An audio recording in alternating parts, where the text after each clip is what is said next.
As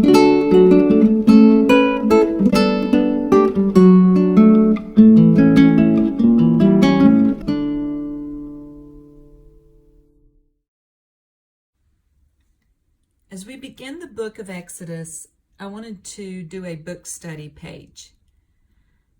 I think this is very important to do at the beginning of a book study as you study a certain book in the Bible, so you can better understand what's going on, the time period, the major events, the major themes.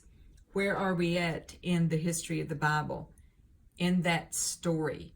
That one continuous story. Where is this book?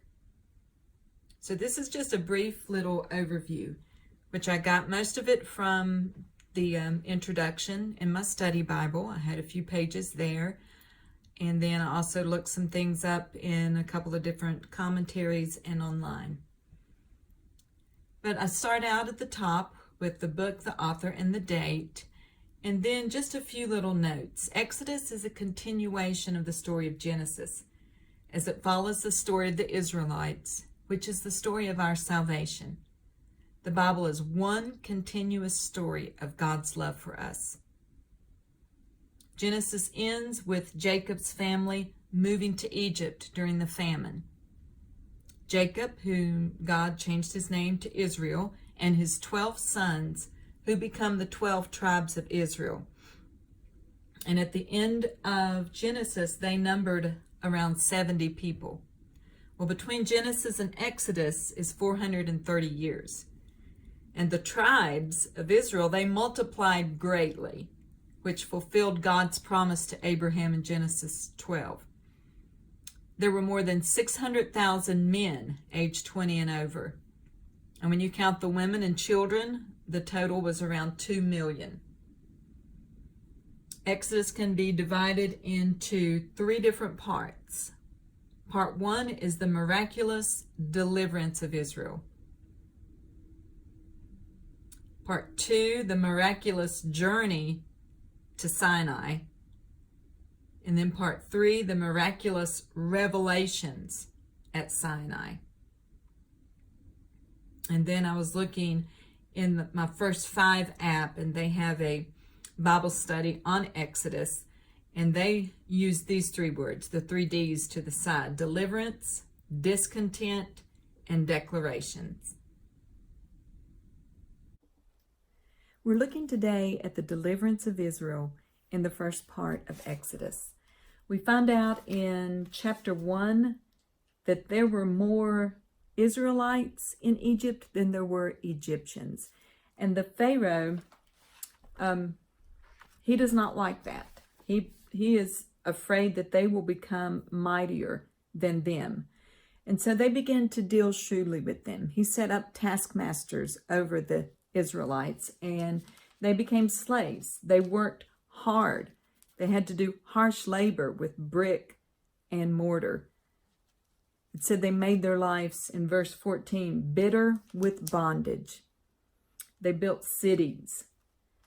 And the king of Egypt, he even spoke to the Hebrew midwives, and he asked them to kill all of the boys who were born to the Hebrews. But it said in verse 17 that the midwives feared God and did not do as the king of Egypt commanded, but saved the male children alive. And then we learned that God blessed those midwives and provided households for them. In Romans 13:5, we are to submit to the government, but not if it violates our conscience. And they were obviously asking those midwives to do something that was wrong, that was sinful.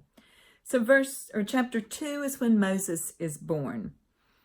His mother hid him for 3 months, and then when she couldn't hide him any longer, she made a little basket for him, a little waterproof basket, and she put him into the river. And his sister watched from afar, and she saw Pharaoh's daughter come down to the river to bathe. And when she saw the little basket, she wondered what it was, and she sent a maid to go get it. And when she opened it up, it says the baby wept and she had compassion on him.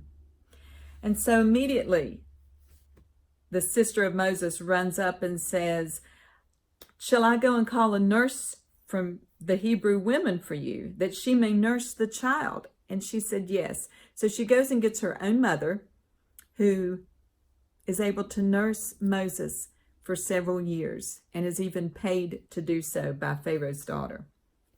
Well, the second half of chapter 2, at this point, Moses is grown and he is living with Pharaoh's daughter, and he sees an Egyptian beating a Hebrew one day. And so he kills this Egyptian and he buries him in the sand. And then the next day he goes out and there were two Hebrews fighting, and he tries to break it up. And one of them says, well, what are you going to do? Kill us just like you did the Egyptian? Well, Moses became afraid because he didn't think that this was known. He thought he did it in secret and no one knew about it. But he became afraid, and so he fled to the land of Midian. And he took a wife, and it says that he was content there. Several years go by. That Pharaoh dies, they get a new one. And God hears the groaning of the Israelites in Egypt, and he remembers his covenant that he made with Abraham. And so in chapter 3, Moses was tending the flock of his father-in-law, and God speaks to him through the burning bush. God tells him, take your shoes off. You're on holy ground. And he did. And he says, I want you to go deliver the children of Israel out of Egypt. And Moses is so humble. He says in verse 11, who am I that I should go to Pharaoh? I mean, you have to think, he was raised in the palace, but he's saying, who am I that I should go to Pharaoh? And God said, I will be with you. And Moses says, well, who do I tell the children of Israel? Who do I tell them that sent me? And in verse 14, God said to Moses, I am who I am. Tell them I am sent you. He is all that we will ever need. He is still the great I am. They needed a deliverer. God said, I am your deliverer. If you need a healer, God says, I am your healer. Whatever we need, protection, we need a comforter, whatever we need, God is all that we will ever need. He is the great I am. And so God shows in chapter 4, he shows miraculous signs. He asked Moses, what is in your hand? And Moses said, a rod. He said, cast it onto the ground. He did, and it became a serpent. And then he said, pick it up. He picked it up, and it was a rod again. And he showed him several other signs. And then we see Moses is still hesitant. He says, but I am slow of speech and slow of tongue. And God said to him, who made your mouth? I made your mouth. I will give you what to say. In verse 12, now therefore go, and I will be with your mouth. I will teach you what you shall say. And in my Bible, I know you can't see it there, but I have that outlined in green. I use a green colored pencil to outline things that I feel are go and do statements. And I think that is a go and do statement for all of us. God will teach us what to say. When we're hesitant, when we're unsure, we can look right there at that verse and know that God says, I will be with your mouth. I will give you the words that you shall say. But Moses was still unwilling. He says, if there's anyone else that you can send, please send them. And the anger of the Lord was kindled against Moses. And finally he said, is not your brother Aaron? Well, he is coming. He will go and he will speak for you. And so they did. The two of them were preparing to go to Egypt. And there's a little part of chapter 4 here where we learned that Moses had not circumcised his son yet. And so his wife stepped up and did this for him. And she took a sharp stone, it said in verse 25, she cut off the foreskin of her son. She cast it at Moses' feet. So then he was ready to go. That was a sign that God told them to do. A sign of the covenant was for all of their males to be circumcised, and he had failed to do that. But now he was ready to go. So Moses and Aaron go. They talk to the elders of Israel. And it says in verse 30 and 31, and Aaron spoke all the words which the Lord had spoken to Moses, and he did the signs in the sight of the people. So the people believed, and when they heard that the Lord had visited the children of Israel, and that he had looked out on their affliction, they bowed their head and they worshiped. They showed respect. They heard that God had heard their groanings, and they bowed their heads and showed respect, and they worshiped the Lord. So the first encounter with Pharaoh is in chapter 5. And when they told Pharaoh they wanted to bring the Israelites out to hold a feast in the wilderness, Pharaoh said, well, who is the Lord that I should obey his voice? And they actually made life worse for the Israelites. They were harder upon them. They were giving them less supplies, and they had to keep up with the quota. They had to work harder. And so finally, in the next few chapters, we learn of what God did to deliver the Israelites. He puts the plagues on Egypt. There are 10 plagues. And these are not just random things that God said, I think I'm going to use frogs or lice or locusts. It's not things that he just randomly thought of. They each had a reason and a purpose. And I'll show you in a few minutes a page that shows why he chose the things he did. But I want to stop for just a minute. I want to end today with chapter 7, and it's actually verse 7. And it says, and Moses was 80 years old, and Aaron was 83 when they spoke to Pharaoh. It does not matter how old you are. You may think you're too old. You may think you're too young. You may think you don't know what to say. We've learned today God will give us the words to say. You may think that God can't use me. What can I do? God uses what's in our hand. He used a stick with Moses and all those miracles that he performed with that rod. So whatever God has called you to do, whatever is in your hand, God will do. Whoever he has entrusted to you, we need to be willing to go as Moses and Aaron did. And we need to obey. And God will provide all that we ever need. This chart shows us the 10 plagues and the gods of Egypt. The first plague was water turned to blood. Well, they had specific gods around the Nile. Frogs was the second one. They had frog gods and goddesses. Lice, they had the earth god. Flies, they actually had a fly god. Disease on cattle, they had several gods associated with bulls and cows. Boils, they had gods of healing. Hail, they had gods that were supposed to protect their agriculture. Locusts, they even had a god that protected them just from locusts specifically. Darkness, they had several sun gods and a moon god. And then the last one was the death of the firstborn. And that was a judgment on all of Egypt's gods, including Pharaoh himself. Pharaoh realized he was powerless and all of their gods were powerless when it came to Jehovah God. The Hebrews, they were protected from the death of the firstborn because they had the blood of an animal that they had sacrificed. They had taken a lamb that was without spot. They had killed that lamb and they had put the blood across the doorframe. And so when God came through and struck all the firstborn, he passed over their households. So they were saved.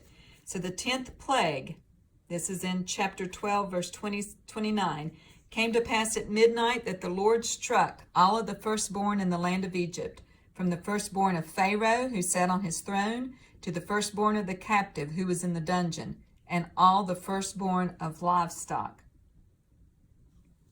And Pharaoh decided at that point to let them go. And they plundered the Egyptians. The Lord had given the people favor in the sight of the Egyptians. They took articles of silver, gold, and clothing, and they go out. And they start their wilderness journey. And we're going to look just for a second here in chapter 13, verse 21 and 22. And the Lord went before them by day in a pillar of cloud to lead the way, and by night in a pillar of fire to give them light, so as to go by day and night. He did not take away the pillar of cloud by day or the pillar of fire by night from before his people. So God went with them. They saw a manifestation of God's power and presence with them, guiding their way. And just like he guided them, God is with us as well. He guides our every step when we trust in him.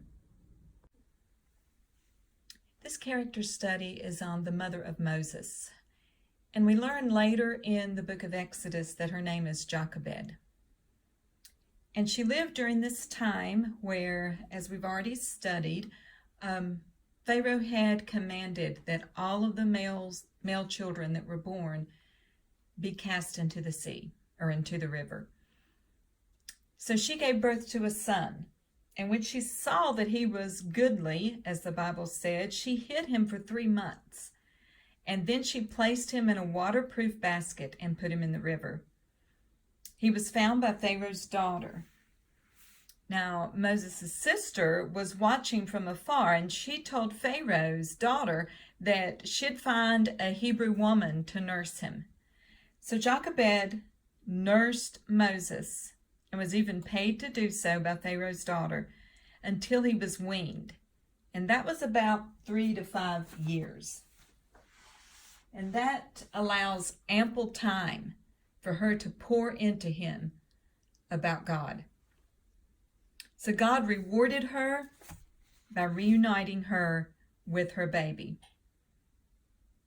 Her defining moment, I think, is when she placed the baby in the river, but not the way Pharaoh intended. By faith, she placed him in an ark of safety. This act of saving her baby seems small, but it wasn't. As she courageously placed her baby in that little boat, it was the beginning of the deliverance of the Israelites from bondage. So as we think about the application part of this story, of this character study, what can we take from that to apply to our life? Well, as we face trials, we must put our hope in God.